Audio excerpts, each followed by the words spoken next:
여기 이제 감춰져 있는 게 무역 전쟁의 총구가 중국을 향한 게 아니라 워싱턴의 동쪽에 있는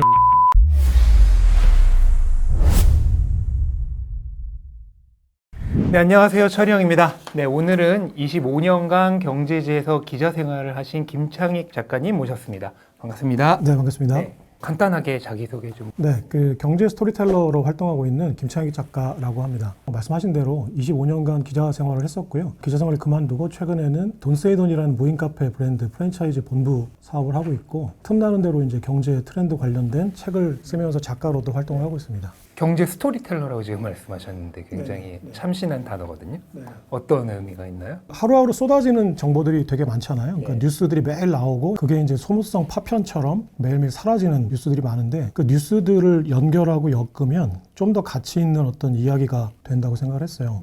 그래서 그 이야기를 엮어서 이제 책으로 쓰기도 하고 이렇게 방송을 찍으면서 독자분들에게 알리는 활동을 좀 하고 있습니다. 그럼 이번에 나온 이 비트코인 시대라고 하는 책도 어떻게 보면은 이 비트코인과 관련된 그런 스토리텔링이 담겨져 있는 책인가요? 네, 맞습니다. 그러니까 책을 쓸 때 넓고 얕게 쓰는 방법이 있고, 제 생각에는 깊고 이제 좁게 쓰는 방법이 있는데, 이 책은 한 그 중간 어느 정도 있는 것 같아요. 그러니까 사람들이 알만한 정도의 그 정보를 조금 이제 쉽게 풀어서 그래도 조금 핵심적인 내용들을 좀 정리를 한다고 생각을 하고 썼습니다. 그 책에 이제 중요하게 다루셨던 부분 중 하나가 트럼프가 원래는 반 비트코인 대통령이었는데 갑자기 이제 친 비트코인 대통령으로 180도 입장을 바꿨잖아요. 기존에 이제 금융 세력들의 중심축이 있다면 좀 그 판을 흔들어 보고자 하는 그런 의도가 있는 것이라고 이렇게 설명을 하셨는데, 여기에 대해서 조금 더 구체적으로 설명해 주실 수 있나요? 책의 핵심 내용으로 이제 트럼프를 많이 다루고 있어요. 근데 일단 이 질문에 설명을 드리려면 트럼프의 세계관이 무엇인지에 대해서 기본적인 좀 빌드업을 좀 해야 될 것 같거든요. 이제 트럼프의 표현대로 하면은 그 세계화주의자, 글로벌리스트라고 해요. 세계화주의자들이 그러니까 미국의 중산층들을 붕괴시키고 미국의 기축통화인 달러를 타락시켰다라고 생각하는 사람이에요. 닉슨 쇼크 이후에 자유무역을 하고 그 자본시장이 개방되면서 중국으로 이제 그 공장들이 이전되고, 그리고 자본시장 개방으로 이제 달러가 범람을 하게 되니까 인플레이션 문제가 많이 생겼거든요. 달러가 범람을 하게 된 이유는 근본이제가 붕괴되니까 변동성이 커졌을 거 아니에요. 변동환율제로. 그러니까 이제 그 변동성을 해칭하기 위해서 달러를 많이 발행을 하게 되니까 변동성이 커지고, 달러 발행량이 많아지니까 당연히 이제 돈의 가치인 금리가 떨어지고 대출 상품들이 늘어났거든요. 달러 유동성이 그렇게 하게 늘어나는 거예요. 그리고 자유무역을 하게 되고 전 세계 자본시장이 개방되니까 당연히 이제 달러 수요가 늘어나고 달러 발행을 많이 하게 된 거죠. 그러니까 월가 금융사들은 사실은 달러를 발행해서, 그러니까 여기서 발행이라는 거는 이제 대출을 말하는 거예요. 연준이 돈을 찍어내는 거는 이제 본원통화라고 하고, 그 찍어낸 돈을 이제 월가 은행들이 받아서 저금리로 대출 상품을 만들어서 이제 신용 상태가 안 좋은 사람들에게까지 이제 대출을 해주는 거죠. 그리고 이제 변동성이 커지니까 사업하는 사람들은 변동성을 줄이기 위해서 파생 상품이란 걸로 그 변동성을 해칭하는 그런 과정들을 겪으면서 이제 어마어마한 달러들이 풀려나갔잖아요. 그 신자유주의 물결로 WTO 체제에 중국이 가입하면서 미국의 공장은 중국으로 이전되고, 그리고 미국이 달러 발행을 많이 하니까 인플레이션 문제가 심각해지고, 그래서 중산층이 붕괴하고 달러가 타락했다라고 생각하는 게 이제 트럼프의 기본적인 세계관이에요. 그러니까 이런 세계관을 가지고 있으니까 그럼 전략적으로 나는 붕괴한 중산층을 다시 잘 살게 하고, 그리고 타락한 달러를 다시 건강하게 만들어서 미국을 다시 위대하게 만들겠다라는 생각을 가지고 있는 게 이제 트럼프고요. 그럼 기본적으로 트럼프는 반세계화주의자죠. 그러니까 세계화주의자들의 화폐로 타락한 달러, 그러니까 달러의 패권이 미국의 패권이니까 트럼프는 달러의 수호자를 자임하지만 현재 그 타락한 달러는 싫은 거예요. 그러니까 현재의 달러에 대한 반달러, 그리고 글로벌리스트들의 어떤 세계화에 대한 반세계화 생각을 가지고 있는 거거든요. 근데 이제 비트코인도 그 노선상으로는 사실은 반세계화 화폐라고 할 수 있어요. 그러니까 왜 그러냐면 사토시 나카모토가 2009년에 비트코인 백서를 발간하고 제네시스 블록을 이제 처음 생성했을 때 왜 이제 비트코인을 만들었을까를 생각해 보면, 사실은 이제 중산층들이 붕괴하고 어머니는 이제 마약쟁이가 되고 할아버지는 철강에서 잘리고, 그렇게 되니까 이제 집안이 다 풍비박산 나고, 그 제이디 벤스 부통령을 예로 들면 그 예일대에 이제 지원서를 냈는데 이제 백인들은 뽑지 않고 히스패닉을 뽑겠다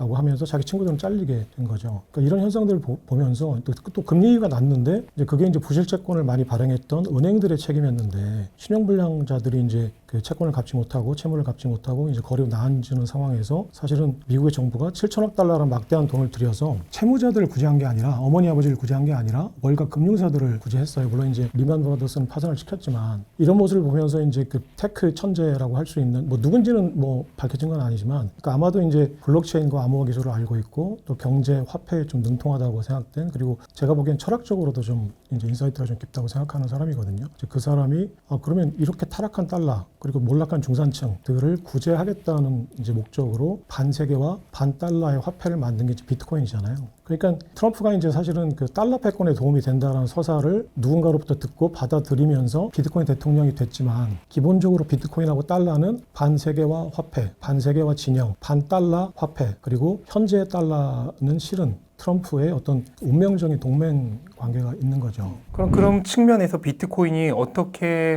현재 달러를 좀 강한 패권 있는 달러로 되돌려 놓는 데 도움이 된다는 거죠? 비트코인은 사실은 아까 말씀드렸듯이 운명적으로 태생적으로 반달러예요. 반달러이기 때문에 비트코인이 성장하면 달러는 몰락하는 거죠. 반대로 얘기했을 때.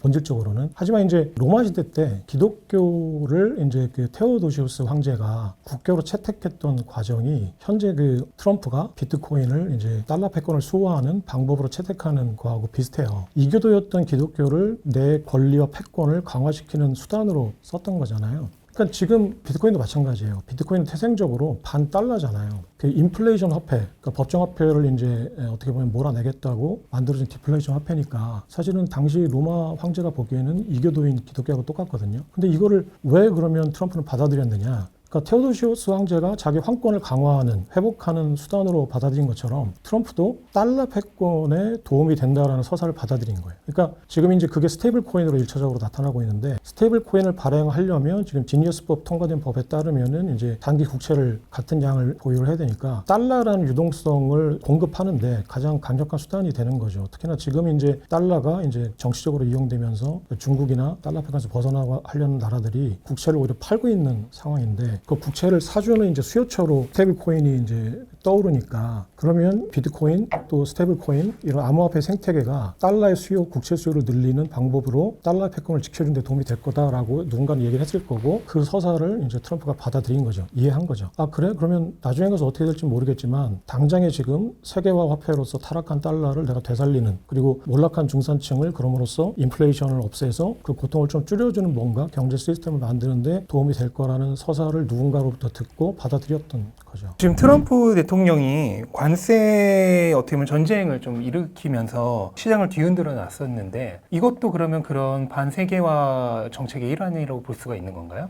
그렇죠. 그러니까 그 기본적으로는 반세계화라는 거는 쉽게 얘기해서 세계화라는 걸로 몰락한 중산층을 되살리겠다라는 게 이제 트럼프의 기본적인 정책이거든요. 그러니까 트럼프가 말하는 반세계화라는 건 뭐냐면 금융 세력들이 세계화로 인해서 달러의 발행으로 막대한 자본을 축적해서 자산 가치를 부풀려서 이제 부자가 되니까 중국으로 이제 공장이 이전되고 이제 일자리가 없어지면서 몰락한 중산층을 살리겠다라는 거잖아요. 그러면 그 수단으로서 뭐 중산층을 살리는 방법으로 공장을 다시 중국에서 미국에다가 되돌려서 저라 특히 이제 아이폰 지금 애플한테 이제 그 압박을 가하고 있는 거잖아요. 그러니까 다시 공장을 미국에다 짓고 그러면 중산층을 살리자. 이게 이제 트럼프의 정책인데 그러면 공장을 미국에 다시 져라고 말을 하면 누가 그걸 듣겠어요. 그러니까 지금 공장을 이전하려면 수천억 원의 이제 돈이 들고 뭐 많게는 이제 수조 달러의 돈이 드는데 그냥 아무 이유도 없이 그냥 트럼프의 말 한마디로 그 말을 들을 리가 없으니까 그럼 뭔가 이제 압박하는 수단이 있어야겠죠. 그러면 그게 트럼프는 스티븐 밀란이라는 이제 경제 참모 그리고 피터 나바로라는 참모들의 얘기를 듣고 관세를 일단 전쟁을 시작하면 이게 관세 전쟁 자체가 목적도 될 수 있지만 이 목적이 수단이 돼서 달러 약세로 이어지는 어떤 협상 테이블을 마련하는 지렛대 역할을 충분히 할 수 있을 것 같다라는 조언을 한 거예요. 그러니까 예를 들어서 50달러짜리 샤오미 청소기가 있어요. 그러면 여기에 100% 관세를 부과하면 100달러가 되잖아요. 처음에 이제 그게 이제 공격의 명분이었죠. 그러니까 50달러짜리 샤오미가 당장 내일 100달러가 되니까 인플레이션이 발생할 거야. 그러니까 관세 전쟁은 안 돼라는 게 이제 금융 세력들의 이제 명분이었잖아요. 트럼프 참모들 그리고 트럼프 진영에서 이제 분석한 보고서들을 보면 관세를 때리면 100달러가 된 그 제품 가격을 수출국에서 그대로 놔둘 수가 없는 거죠. 안 사게 되니까 비싸서. 그러면 중국 샤오미에서 50달러짜리였던 물건이 100달러로 오르니까 다시 50달러로 낮춰야 되는 어떤 요인이 생겨요. 그래야지 이제 옛날만큼 팔릴 거 아니에요. 그러려면 이제 산술적으로 계산하면 50달러짜리 물건을 25달러로 만들어야 100% 관세가 부과됐을 때 다시 50달러가 되는 거죠. 그러면 트럼프 진영의 계산으로는 처음에는 물건값이 오를 거다. 하지만 수출이 줄어드니까 중국 쪽에서 샤오미 청소기 가격을 25달러로 낮출 거다. 어떻게 해서든. 그러면 그 낮추는 방법은 중국이 금리를 낮추고 위안화를 풀어서 자국 가격이 25달러가 돼야 돼요. 그럼 그게 이제 미국으로 수출 가격이 25달러고 관세를 부과하면 50달러가 되는 거죠. 그럼 이 얘기 뭐냐면 관세를 100% 부과하면 중국은 위안화 절하를 하는 거예요. 그러니까 금리를 낮추고 돈을 풀어서 위안화를 다운시키면 이제 자기네도 수출 가격이 떨어지니까. 그러니까 관세를 부과한 만큼 중국은 이민은행에서 돈을 풀고 금리를 낮춰서 위안화를 절하하는 거죠. 그러면 이제 수출은 더 많이 될 거예요. 근데 그럼 문제가 뭐냐면 두 가지 문제가 있어요. 그러니까 위안화 가치가 떨어지니까 지금 중국 서민들, 중산층들의 지갑 속에 있는 돈이 절반으로 줄어드는 거예요. 그러니까 가치가 떨어졌으니까, 구매력이 떨어지니까. 그럼 내수가 일단 안 좋아질 거고, 두 번째는 중국 돈의 가치가 떨어지니까 중국 시장에 대한 투자가 안 될 거예요. 그 원화 가치가 올라가야 우리나라 삼성전자에 투자하듯이 위안화 가치가 떨어지면 이제 글로벌 자금이 다 환전해서 이제 다시 나가죠. 이게 이제 흐름이 있는데 중국 시장에서 막대한 자본이 빠져나갈 거예요. 어디론가 갈 거예요. 그래서 대부분 옛날에 이제 다 미국으로 갔어요. 시진핑이 가장 싫어하는 게 중국 시장에서 자본 유출이거든요. 이제 관세를 매기면 100%를 매기면 중국 시장에서 어마어마한 자본이 빠져나가게 돼요. 시진핑이 이걸 무서워하고 있다는 거를 트럼프가 알죠. 그러니까 트럼프 진영에서는 관세를 때리면 처음에는 중국이 금리를 인하하고 위안화 평가 절하해서 이제 수출 가격을 낮출 거야. 하지만 이렇게 되면 자금이 빠져나가니까 결국은 이거 관세 안 되겠다. 그러면 협상을 하자라고 얘기를 할 거고 그러면 우리가 대신 절상을 할게. 관세를 풀어줘. 그럼 반대로 위안화 평가 절상을 하면 이제 그 얘기는 이제 동의어가 달러 평가 절하니까 달러 약세가 돼서 중국은 수출을 좀 덜 하고 미국은 이제 수출을 좀 더 하게 되고 수입을 덜 하게 되고 이래서 이제 어느 정도 균형을 맞추는 선에서 합의를 하자. 이게 이제 미국의 달러 약세를 위한 협상의 단계였던 거예요. 이렇게 되면 이제 그 달러 약세가 돼서 미국이 수출을 많이 하게 되면 이제 당연히 중국 수출이 줄어들고 중국에 있었던 공장이 미국으로 이전하게 되고 그리고 수출이 줄어드니까 무역 불균형이 좀 해소가 되고 이게 이제 관세 전쟁의 수단으로서의 이제 관세였던 거고요. 피터 나바로의 프로젝트 2025라는 보고서를 보면 관세 전쟁으로 인해서 늘어나는 관세 수입이 이제 무역 적자 폭을 어느 정도 해소해 준다라고 돼 있어요. 그럼 트럼프는 그 얘기들을 참모들한테 듣고 이런 생각을 했을 거예요. 관세를 때리면 관세를 그냥 계속 밀고 나가도 좋은 거고 더 좋은 거고 왜냐면 그 관세 수입이 늘어나서 이제 재정 수지가 개선이 되니까. 근데 중국이 그게 싫다고 협상 테이블에 앉아서 환율을 조정하면 무역 수지가 개선되니까 좋은 거고. 그러니까 일거양득인데 그러니까 둘 다 지금 좋은 트럼프한테는 그냥 완전히 이게 꽃놀이패 였던 거죠. 제가 봤던 여러 자료들에 따르면은 관세로 이제 무역 쪽에서 발생하는 피해를 막기에는 턱없이 부족하다는 그런 정보 자료들도 많이 봤거든요. 거기에 대해서는 어떻게 생각하세요? 관세 수입이 무역 적자를 해소하는 데는 좀 턱없이 부족하다. 숫자적으로 이게 완전히 산술적으로 어느 정도 메꿔진다. 이거는 제가 지금 그 데이터를 잘 모르겠어요. 순수하게 그냥 관세만으로 어떤 재정 수지를 뭐 개선하고 이런 거는 턱없이 부족했을 거예요. 관세를 매기게 되면 아까 얘기했듯이 이제 지금 현재 소비가 그대로 유지될 때 그 물건을 사줄 때 이제 만 개가 팔렸을 때 만 개가 계속 팔려야 되는 건데 당연히 이제 관세가 매겨지면 이제 소비가 줄어들 거고 여러 가지 이제 연쇄작용들이 있을 거잖아요. 그게 이제 여러 가지 파급 효과를 보면 그게 완전히 기존의 어떤 적자폭을 뭐 보전할 수 있다거나 이러지는 않겠죠. 뭐 그랬으면 당장 했을 거고 지금 철회도 안 했을 거고 설득도 가능했을 거예요. 그러니까 당연히 이제 그렇게 안 될 거라고 추론이 가능하죠. 근데 이제 그럼에도 불구하고 모든 수단을 동원한다. 그리고 나는 지금 중산층을 살리기 위해서 여러 가지 노력들을 하고 있다라는 어떤 뭐 정치적 쇼맨십일 수도 있겠죠. 그럼 트럼프 앞으로는 어떻게 할까요? 지금처럼 이번에 일단 90일 유예가 7월 9일인가 끝나잖아요. 중국도 8월이면 끝나고 그 이후에는 어떻게 될까요? 누구도 모르는 건데 가장 기본적으로는 미국이 무역 적자를 해소하고 몰락한 중산층을 되살리겠다라는 게 이제 목적이니까 그럼 거기에 맞는 전략과 전술을 지금 여러 가지 구사하고 있는 거잖아요. 그러니까 관세는 그중에 전략 전술일 수 있겠죠. 이제 판단 기준은 트럼프가 지금 그러면 이보 전진을 위해서 일부 후퇴한 거냐 아니면 완전히 고개를 숙인 거냐 라는 판단하려면 트럼프의 목적이 달성된 거냐 그리고 지금 현재 트럼프가 태세를 전환해서 다시 관세 전쟁 포문을 열면 목적을 달성할 수 있는 상황인 거냐 이게 이제 판단의 기준이 될 것 같아요. 그러면 가장 중요한 지금 기준이 뭐였냐면 트럼프가 관세 전쟁을 막 포문을 열었을 때 관세 전쟁을 내가 조금 한 발 주춤했던 가장 큰 이유가 채권 금리였잖아요. 말씀드렸듯이 지금 트럼프가 하고 있는 거는 제조업을 살리겠다는 거고 세계화를 반세계화 하겠다는 거예요. 그러면은 이거의 반대는 중국의 무역 흑자를 줄이겠다는 거고 궁극적으로는 그 중국을 거쳐서 자본시장으로 들어오는 월가로 들어오는 그 자본 수지를 줄이겠다는 거예요. 흑자를. 이제 이게 이제 글로벌 임밸런싱이라고 이제 포장이 돼 있는데 원래 자유무역이라는 거는 환율이 조정돼서 그 무역 수지가 다 제로가 되는 거, 그러니까 균형에 맞춰지는 게 원래 이제 그 교과서에 나오는 자유무역의 가장 큰 장점인데 지금 기축통화라는 것 때문에 달러가 지속적으로 강세가 되니까 미국은 어쩔 수 없이 계속 무역 적자가 나고 그거에 반사 이익으로 중국은 계속 무역 흑자를 내는 거. 미국은 이제 무역 적자를 내는 대신에 기축통화의 어떤 시너지 효과가 있으니까 이거를 감내했던 건데 이 무역 불균형을 내가 균형으로 만들겠다는 거예요. 그 트럼프는. 그럼 이게 이제 1차적으로는 중국의 무역 흑자를 줄이고 미국의 무역 적자를 줄이겠다라고 보이지만 여기 이제 감춰져 있는 게 있는데 중국이 3천억 달러 흑자를 내요. 미국에 대해서. 미국이 이제 중국 및 이제 한국, 이제 대만 등등의 전 세계적으로 1조 달러의 무역 적자를 내거든요. 근데 이거는 무역 적자예요. 근데 국제 수지는 미국은 흑자거든요. 그러면 이제 국제 수지에 뭐가 있냐면 자본 수지가 있죠. 그러니까 중국이 3천억 달러 흑자 내고 우리나라도 이제 무역 흑자를 낸 거를 이 돈을 어디다 쓰냐면 미국의 주식을 사고 채권을 사는 데 써요. 그러니까 자본 수지는 2조 달러 무역 수지 적자를 내지만 자본 수지는 1조 5천억 달러 정도 흑자를 내거든요. 그러니까 전 세계 무역 적자로 풀린 돈이 결국은 월가로 들어오는 거예요. 그럼 이게 이제 글로벌 임밸런싱에서 중국과의 무역 불균형 문제 같지만 사실은 미국 제조업체들 90%의 중산층들의 주머니에서 중국의 샤오미를 사서 나갔던 돈들이 월가 매그니피센트 세븐의 주식과 미국 국채를 사는데 돌아오는 거거든요. 그러면은 중국은 경유지일 뿐이고 최종착지는 월가예요. 미국 동부와 서부의 중산층들의 주머니에서 부자들한테 월가 그 딜러들의 주머니로 들어오는 거잖아요. 근데 트럼프가 그러면 나는 이 무역 불균형을 해소할게라고 이제 했죠. 이건 이제 사실은 그럼 총구를 무역 전쟁의 총구가 중국으로 향해 있는 것 같지만 이제 그건 위장술이죠. 사실은 서쪽의 중국을 향한 게 아니라 워싱턴의 동쪽에 있는 월가를 향해 있는 거죠. 그러면 이제 관세전쟁이 포문을 딱 열었을 때 중국이 더 불만이었을까 월가가 더 불만이었을까 한번 생각해 보시면 월가가 굉장한 위협을 느꼈을 거예요.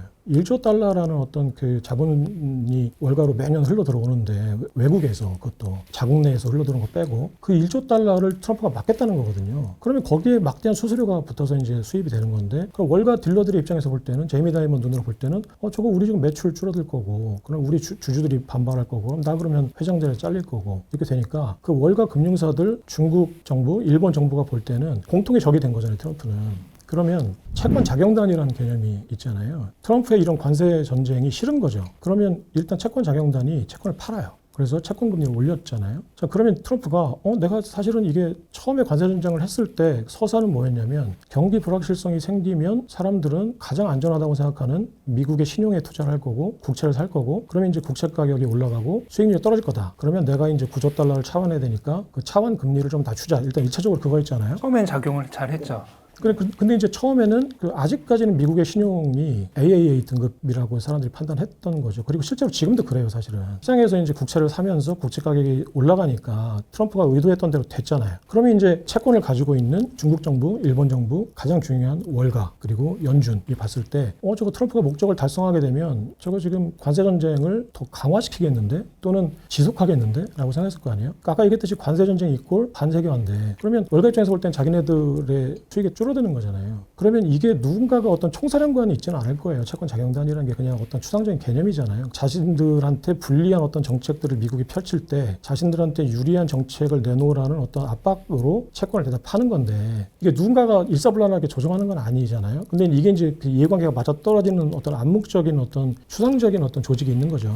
그러면 이 조직이 처음에는 이제 신문에 보도가 막 될 때 그럼 월가들이 이제 지원하는 좌파 언론들이 있잖아요. 뭐 뉴욕타임즈나 워싱턴 포스트나 그 월스트리트저널 같은 데서 뭐라고 나왔냐면 그 이번에 채권 자경단은 캐리 트레이드 자금의 어떤 청산 과정에서 발생한 일본 쪽의 채권 판매였다라고 나왔었거든요. 그것도 맞을 거예요. 그러면서 이 채권 가격이 좀 떨어진 측면이 있을 거예요. 또 하나는 어딘가에선 또 아니다 그게 아니라 중국 정부가 금을 사기 위해서 채권을 팔고 있다. 그것도 맞을 거예요. 왜냐면 중국 정부는 실제로 채권을 팔고 있으니까. 근데 그거는 늘 벌어질 수 있는 일이고 최근에 계속 있어왔던 일이잖아요. 네네, 있어왔던 일인데 그게 어떤 결정적인 트리거가 돼서 채권 가격이 이렇게 됐다라고 보기에는 조금 무리가 있었잖아요. 그러면 어떤 자료를 찾아보지 못했어요. 그 어떤 데이터를 찾아보지 못했는데 중국과 일본이 가지고 있는 채권의 양이 지금 한 1조 7천억 달러 정도 돼요. 그러니까 원래 중국이 1조 달러 넘었는데 좀 많이 줄였고 일본이 한 1조 달러 정도 가지고 있어요. 근데 지금 미국의 부채 규모는 36조 달러거든요.